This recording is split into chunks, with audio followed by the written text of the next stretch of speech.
In this video we're going to talk about how to create a welcome screen. Here I have already created one project, that is a ball in the basket.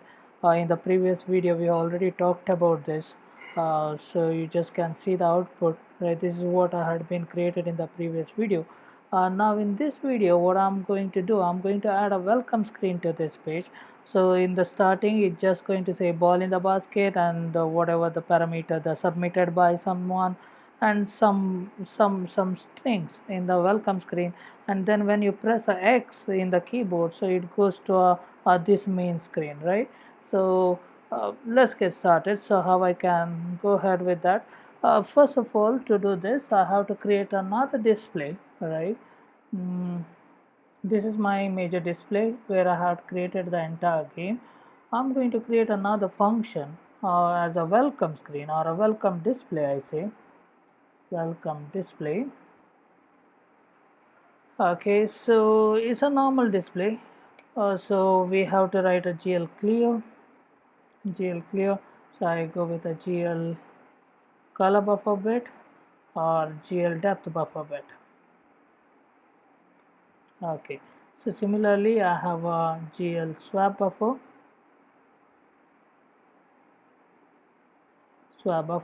Okay, so between this I'm going to create my welcome screen. First of all, so if I put instead of this display, if I put welcome display, then this display will be appeared. Then I'm going to switch the screen later. Okay, so now for time's sake I'm just going to change the major display to a welcome display. Okay, perfect. So when I run this, yeah, I get a blank screen, nothing has been created. Now first of all, so I'm going to create some characters, some string into it. So first I'm going to write ball in the basket, I'm going to place it somewhere here, then all the parameters of this project will be displayed here. Now how to write a character? To write a character we have a function called as glut bitmap character. Okay, and you need to provide the font family. So we have a multiple font family. Let me just grab this one here. Okay, so as you can see, we have a total 7 font family. In that, 2 font family are the Times New Roman and 3 were the Helvetica. You can see Helvetica 10, 12 and 18, so you have a more flexibility here. And these are the bitmap character. We also say as a career new characters. So I majorly use Times New Roman and the bitmap character, right? So bitmap 9 by 15. So I'm just going to take this one first. So Times New Roman 24, and I'm going to use it for my project. Here's okay. And what character you want to write? I'm just going to write a B, ball in basket. I just write a character B. Let me just print a B first. Since it is a character, I have to write it in a single quote. But if I show it now, nothing will be appeared. For that reason, I have to make the cursor to move to a center of my screen. So for that I have to use a raster position.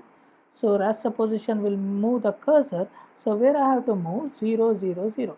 Why 3f? 3f is for the 3 dimension, f is for the floating point, right? So 0 0 0 means middle of a screen. How it comes a middle of a screen? Why? Because my ortho is -2 to +2, -2 to +2, so 0 0 0 will come in the middle.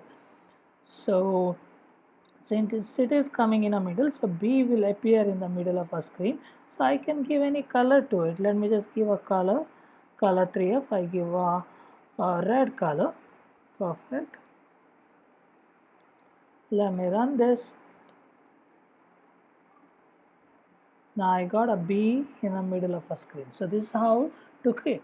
Now how to create a string? So ball in the basket. So it's not necessary the bitmap character you have to write how many character you have in the string. So rather than that you can use a for loop. For that reason what I do, I put this ball in the basket into a one string. So I take a character message one. I say a message one as an array, and I say ball in the basket. Skate game or something. Okay, let it be. And then I use a for loop. I write int I is equal to 0. I should be less than strlen. Before write strlen, I have to use the string.h. I had already used it. Okay, no issue. So now I can use string length of what? Message1, then I plus plus. Perfect. So inside this for loop, I'm going to put the bitmap character. Instead of a B, what I'm going to put is a message1 of a I. So then whatever is there in the message1, that will be put inside the for loop, and the for loop will give you a iteration and a string will be printed. So you get the ball in the basket, but it starts from a 0 0, remember. Okay, now I have to move this one over here. So what I need to do, I need to change the raster position. So what amount I have to change, whether I go with a -1. How come -1?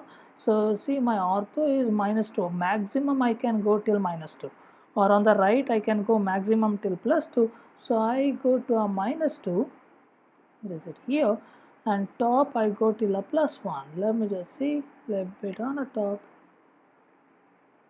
Yeah, so I'm going to bring it little bit.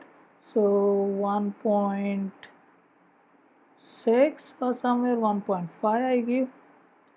Okay, perfect. And I give it as a -0.8. Perfect. Yeah, so I got the ball in the basket in the middle of my screen. That is sufficient.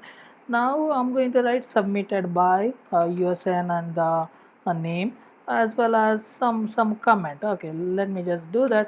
So to do this, I'm going to copy the same thing again. Swap buffer is not necessary. Okay, I copy this one out. I paste it here. Okay, so rather than 1.5, I rather give 1.3. So I give it as a message 2. So rather than ball in the basket, I give submitted by colon. I give it as a message 2 and the message 2. Rather than using the same font size, I can change the font size. I use bitmap 9 by 15. So I use this as a font family. Now rather than middle, I'm going to place it to extreme right or extreme left, sorry.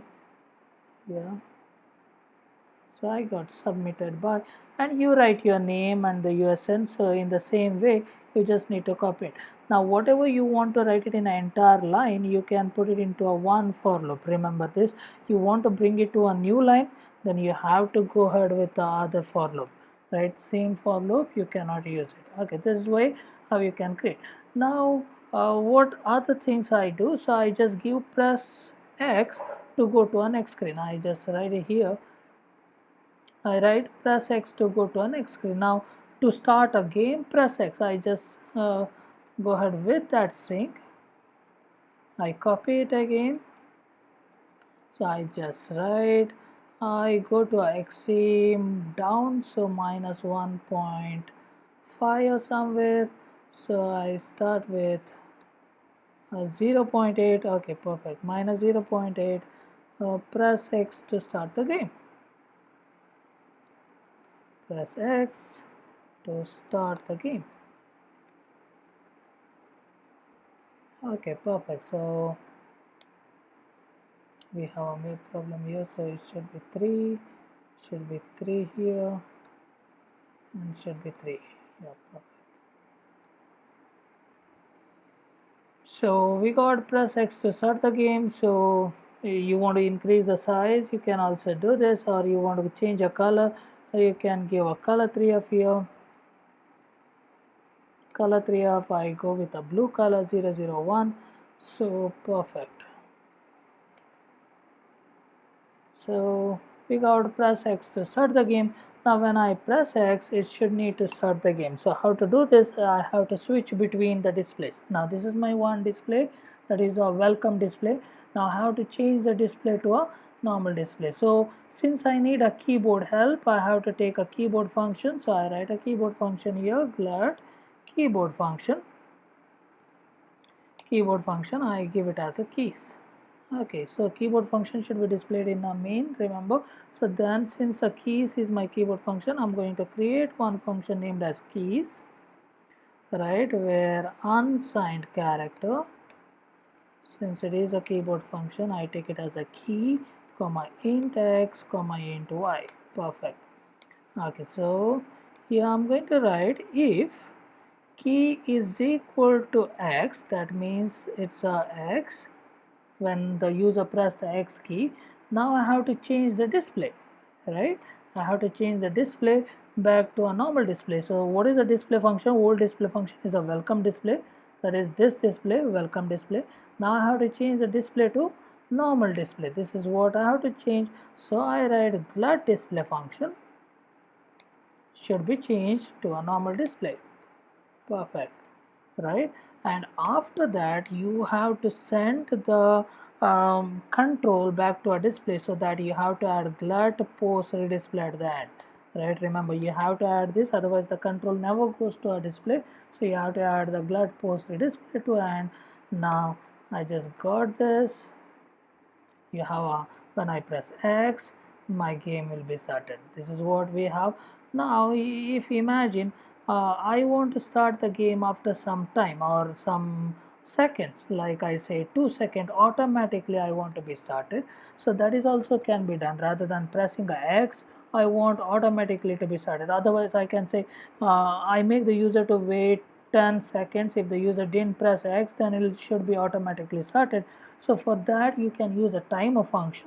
So I use a timer function, GLUT timer function. So I say 2000 millisecond. So you'll wait for a 2000 millisecond. After 2000 millisecond, it will execute. It will execute the display. So I say my timer. Okay. So once this has been given, some value you should need to be give. So I give with this void my timer with some int value. Okay, something you have to write. What do you mean by this? So after 2000 millisecond, that means after 2 seconds, it will go to my timer and it will pass the value as a 0 to a VAL. So it goes to my value. Here I can say same thing, GLUT display function to our display. So it goes here, and then again GLUT post redisplay to be called, because the control should need to be go there. GLUT post redisplay. So it's done. Now what happens? It will wait 2 seconds for the user to press X. If it didn't press, then automatically it will go. So let's do this. Now you see 2 seconds, then the game will be started automatically. You want more second, so then more time you can give. Otherwise you want to only within a second, so that means half a second. So you want the game to be started, also you can do. Otherwise 10 seconds, so then 10,000. So you can give here. So you'll wait for a 10 seconds, right? Pretty long time. You'll wait for a 10 second. If the game didn't start in the 10 second, then it will be automatically can be done. See, after a 10 second, the game has been started automatically. This is how switching the screen. Now imagine you want to switch the screen uh, from the display to a my display automatically for every 2 seconds. I rather say something like this, every 2 seconds or every half a second I want to switch my screen. So what I can do for that one, so I can say if value is equal to 0, then I'm going to display this. Perfect. I'm going to write a else if I say value double equal to 1, I'm going to switch it to other screen. So I give other screen as my welcome screen. I have only welcome display, only 2 displays are there. But how to make the value to 1? So to do this, so you can use a GLUT timer function here. So I just copy from here a timer function from here. Just copy the timer function. Rather than this, the value will be given as a 1, and I copy paste the timer function here. The value will be 0, right? For 0 value will be 1, and for 1 value will be 0. So now every 5 seconds the screen will be switched. That means you get a fluctuation here. So half a second the screens will be get switched, right? This is how switching a screen in the OpenGL you can make a use of it. For the front screen, even if the game over, you can make the screen to be switched using this method. Yes, thank you.